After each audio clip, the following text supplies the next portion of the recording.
Welcome to the Patient Advocate CEO Show, real talk for professional advocates. This is where independent advocates build client-funded, sustainable practices and step fully into CEO leadership.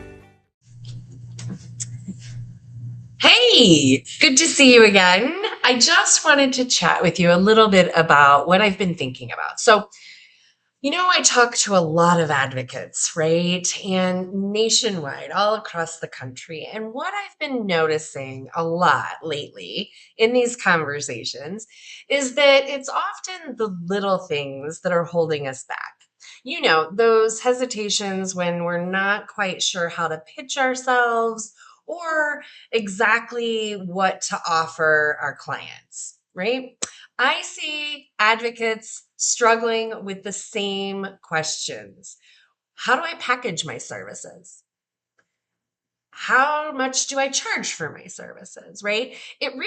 These questions are causing a lot of tension, right? I'm sure you've felt it. I have too. But I want to share something with you that's been eye-opening for me, and it's all about clarity.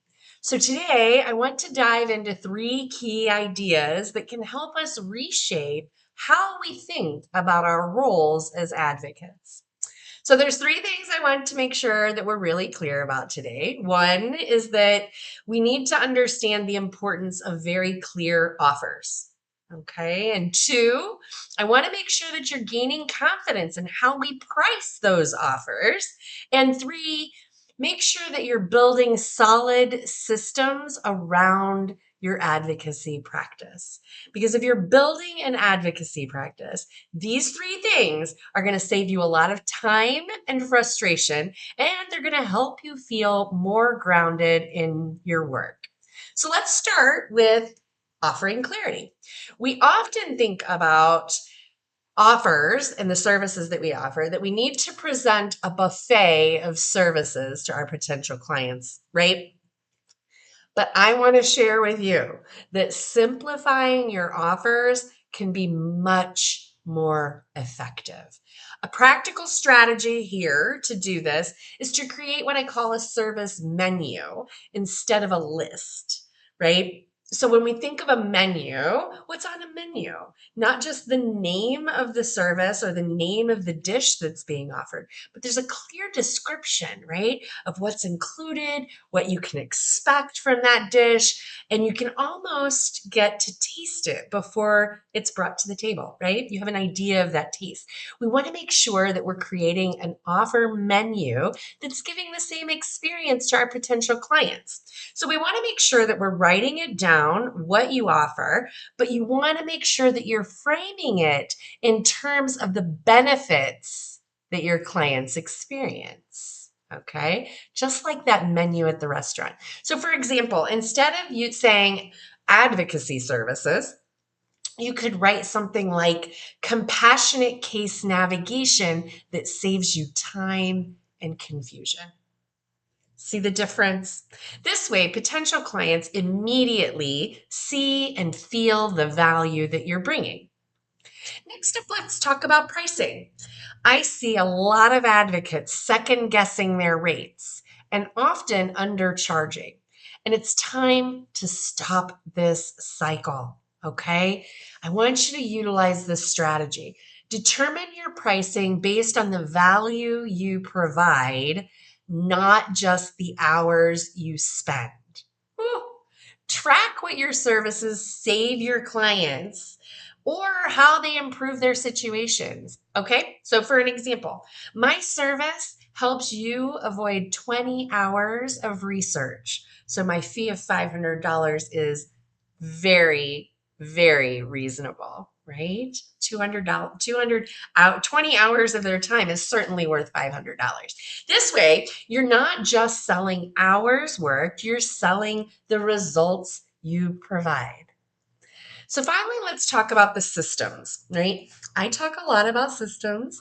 Many of us work on adrenaline, right? Reacting to each situation as it arises in our practice.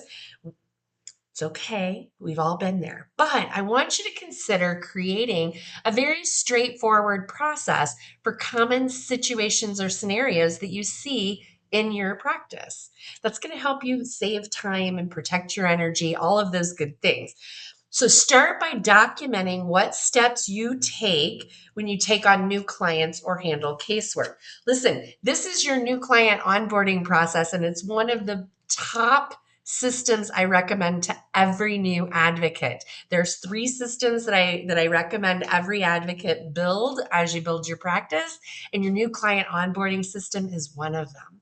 So for instance, I want you to outline the steps that you take when initiating a case, right? So when somebody says, yes, I want your services, start documenting what that journey looks like, because this can help not only in maintaining clarity, but also in training others if you decide to scale and expand your practice, right? You've got to be able to train people to do the things that you do. So it works twofold. It keeps you very consistent on what you're doing, and it allows you a framework to train others as you scale and grow your practice.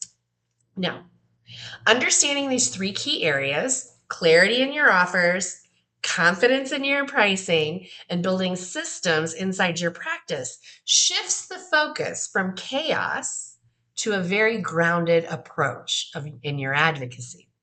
So my hope is that before today's video, you might have felt lost or overwhelmed with all of the things that are happening, but with the understanding that we just provided you, I hope that you can see how straightforward decisions can empower you as a leader in this space.